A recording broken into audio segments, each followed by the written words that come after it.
এই ছবিটা দেখেন।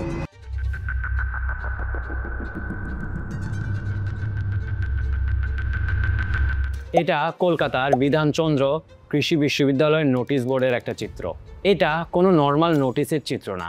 এখানে বলা আছে কুকুর এবং মুসলিম প্রবেশ নিষেধ। কুকুর এবং মুসলিম শুধু যে ভারতের পেহেলগামে যারা আক্রমণ করেছে তাদের বলা হয়েছে না, সমগ্র মুসলিম জাতিকে বলা হয়েছে। কারা করেছে আপনি কি জানেন? আমি বলে দিতে পারি, ওই নিকৃষ্ট হিন্দুত্ববাদীরা। আমি জানি কলকাতাতে এমন অনেক লোক আছে যারা মুসলিমদের সাথে মিলেমিশে চলে, ভালোভাবে চলে, মুসলিমদেরকে হেইট করে না, তাদের মধ্যেও ভালো মানুষ আছে, কিন্তু এই ধর্মীয় উগ্রবাদের সংখ্যার কাছে তারা কিছুই না।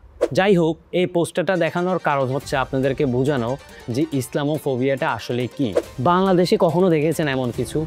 দেখেননি, দেখবেনও না। কারণ বাংলাদেশে কিছু কিছু মানুষের মনে ইসলাম বিদ্বেষ থাকলেও তা সংখ্যায় খুবই নগণ্য। বাংলাদেশে এই আসিফ আদনান গংরা যেটা কি ইসলাম বিদ্বেষ, ইসলাম ফোবিয়া বলে চালিয়ে দেওয়ার চেষ্টা করে, সেটা আসলে ইসলাম বিদ্বেষ কিংবা ইসলাম ফোবিয়া না।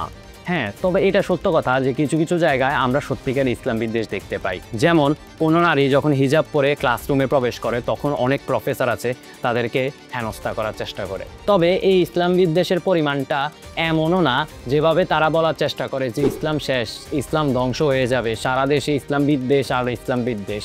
কারণ বাংলাদেশের 99% মানুষের ইসলাম কিংবা মুসলিমদের উপর কোনো ক্ষোভ নাই বা কোনো প্রবলেম নাই।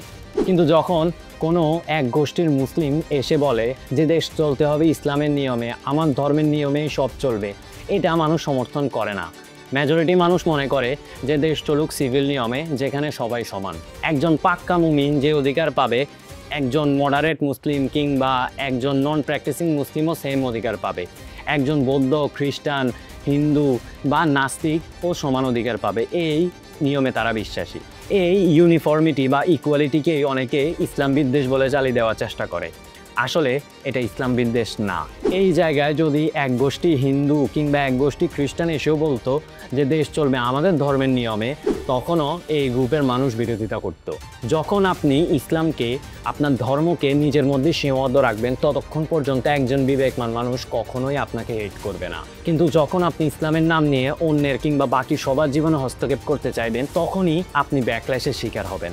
আর এটাকে ইসলাম বিদ্বেষ বলে চালিয়ে দেওয়ার কোনো উপায় নেই। কারণ যে কোনো ধর্মের লোকই যদি এসে বলে যে দেশ চলবে আমাদের ধর্মের নিয়মে, তাহলেই সে ব্যাকল্যাশ খাবে। তবে হাস্যকর হলেও সত্য যে বাংলাদেশি ইসলাম বিদ্বেষ থেকে হিন্দু বিদ্বেষ অনেক অনেক বেশি, যা আপনি অহরহ দেখতে পাবেন।